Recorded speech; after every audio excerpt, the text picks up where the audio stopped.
Olá pessoal, hoje vamos assistir ao último programa da primeira temporada do Manguel na RTP, A Vida Privada dos Livros.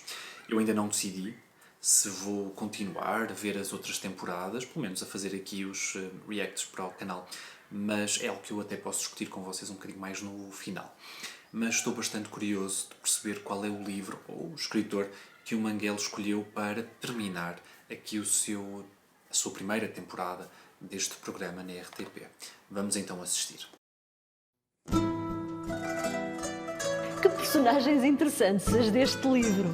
Tantos, porque é como um romance de Dickens ou essa de Queiroz. Os personagens menores são fascinantes, como a avó que está, creem que está morta, mas sai da tumba e retoma a sua vida como se nada. O pai que tem um relógio marcado para a Meca, mas tão complicado que nenhum pode arreglar esse relógio. Provavelmente vamos aprender com este livro mais sobre nós do que poderíamos imaginar.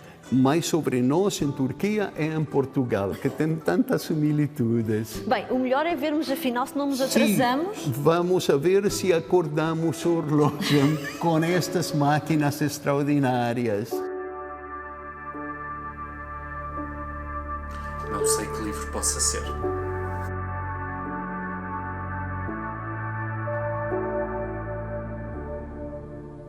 Estamos no Observatório Astronómico de Lisboa, da Universidade de Lisboa, observatório que define a hora legal portuguesa para descobrirmos o Instituto para o Acerto dos Relógios. Assim revelamos mais um segredo da vida privada dos livros.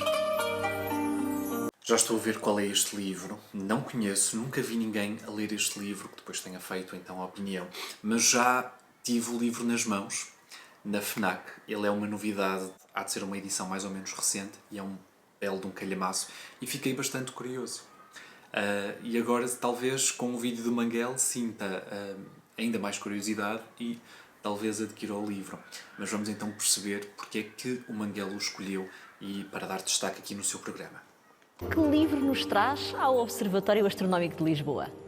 Uma das obras maiores da literatura do século XX, de um autor que para os portugueses e para a maior parte da Europa é desconhecido, mas grande autor, grande como Kafka, grande como Proust, é Ahmed Tanpınar. Ahmed Tanpınar viveu tudo a metade do século XX. Nasceu em 1901 e morreu a fins dos anos 60. Mas foi um grande escritor que pôde imaginar uma literatura para um país que estava a nascer, que é a Turquia. Exato, ele acompanhou, no fundo, os momentos fundamentais da fundação deste país como ele é hoje, como o conhecemos hoje. É um feito interessante que muitos países têm um renascimento. Portugal, por exemplo, quando se separou de Espanha, se converteu em algo distinto. Depois da ditadura de Salazar, Portugal foi um país distinto. E o mesmo com a Turquia, depois do largo Império Otomano, com a sua influência mundial e seu poder mundial, com Atatürk, em princípios do século XX, cambiou tudo, mudou tudo. Um país, a língua, os sistemas sociais, a vestimenta. Exato. E também o tempo. Exato, e é exatamente por isso que estamos aqui. Sim, e por causa exatamente. deste livro, o Instituto para o Acerto dos Relógios. É uma obra contra a burocracia, uma grande sátira. Talvez podemos pensar em Kafka, mas é uma coisa distinta, porque está falando de uma modificação do tempo como uma definição da identidade da sociedade. Exato. E Atatürk, em 1926, muda o calendário. Toma o calendário gregoriano, que usa toda a Europa, e cambia e muda do calendário que tinham os otomanos. E para isso instala relógios em todo o país que marcam esta hora nova. Exato. A partir dessa ideia, Tampinar faz um instituto para o acerto dos relógios, e que é uma invenção burocrática extraordinária, porque em vez de multar alguém que não siga esta nova lei, multa aquele que tem um relógio que não está acordado com o relógio dos seus vizinhos. Então, para a burocracia, faz muito dinheiro acumulado com essas multas. Até porque quem for multado mais vezes tem direito a um desconto. Claro. E, portanto, as pessoas querem mesmo reincidir neste crime, entre aspas, vamos dizer assim, para ser multado mais vezes e obter um desconto. Exatamente. Tem muitas ironias este romance extraordinário. O herói Airi, que é um herói anti-herói, diz o elogio da burocracia. Diz, por exemplo, que o amor da liberdade que o cidadão há é um snobismo, porque se verdadeiramente queremos a liberdade, devíamos defendê-la, em vez de deixarmos partir a liberdade em épocas como, por exemplo, agora que Tampinar não conheceu com Erdogan. Exato. E em Portugal com Salazar, e temos demasiados exemplos hoje em todo o mundo. Este é um livro divertido, mas também, e numa leitura mais profunda, com algumas críticas fortes àquilo que é a nossa sociedade atual, sociedade que não é só a sociedade turca, pode ser a sociedade portuguesa também. Sim, absolutamente. Eu acho que os portugueses vão encontrar nesta sátira contra a burocracia um reflexo dos problemas portugueses profundos com a burocracia. Por exemplo maior, a CTT e a alfândega, que é um problema maior para uma sociedade que quer ser educada, culta.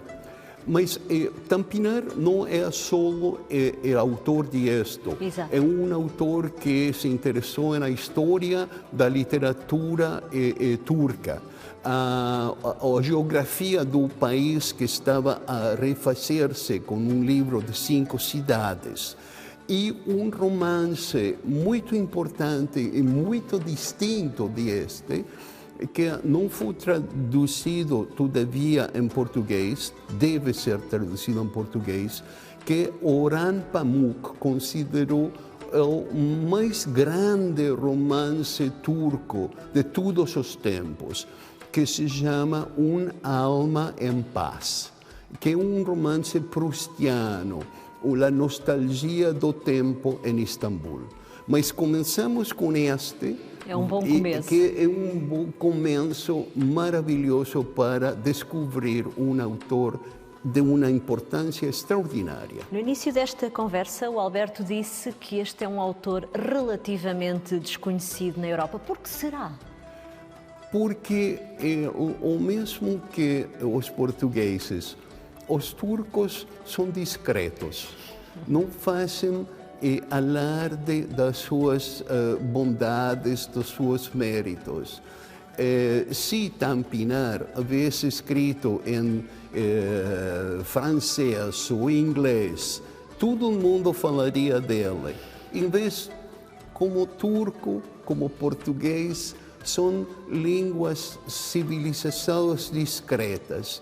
E por isso temos a obrigação, na vida privada dos livros, de fazer conhecer estes grandes autores. Tampinar tem um instituto com o seu nome, na Turquia, também um festival literário? Sim, houve um festival literário muito importante em Istambul, que leva o nome de Tanpınar, e um instituto foi criado para estudar a sua obra, que tem arquivos muito importantes da obra de Tanpınar, e estão esperando que professores portugueses que querem estudar a obra de Tanpınar, esse instituto está aberto, as portas estão abertas para que venham a fazer os seus estudos ali.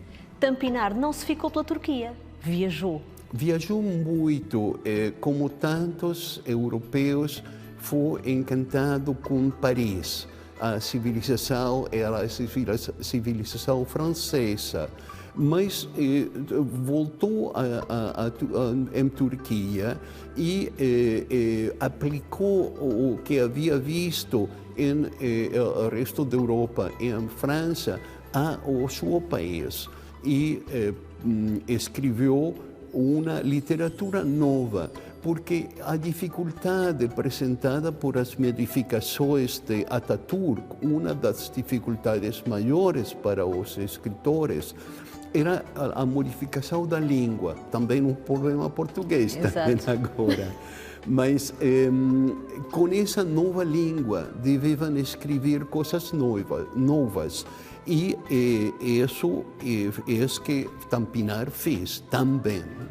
Qual terá sido o maior contributo de Tanpınar para a literatura mundial, Alberto? Isso é difícil dizer, porque continua a ser um autor secreto. Então, não podemos saber em um futuro que pode contribuir à obra de Tanpınar. Mas agora, com a tradução, sobretudo do Instituto para o Acerto dos Relógios, que foi traduzido em muitas línguas, vamos a poder ver uma nova forma de escrever sobre os problemas burocráticos de toda a sociedade. Tem autores, alguns autores americanos, franceses, italianos, que escrevem sobre o mesmo tema, mas que não víamos como uma escola, como um conjunto coerente.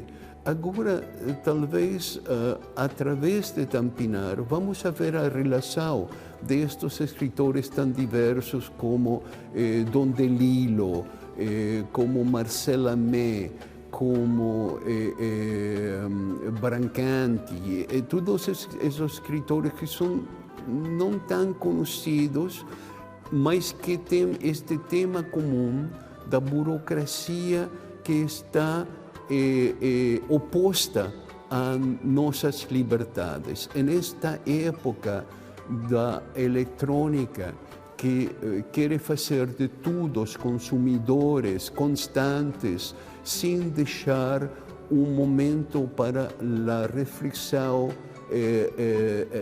do indivíduo que pensa, que reflexiona a seus problemas.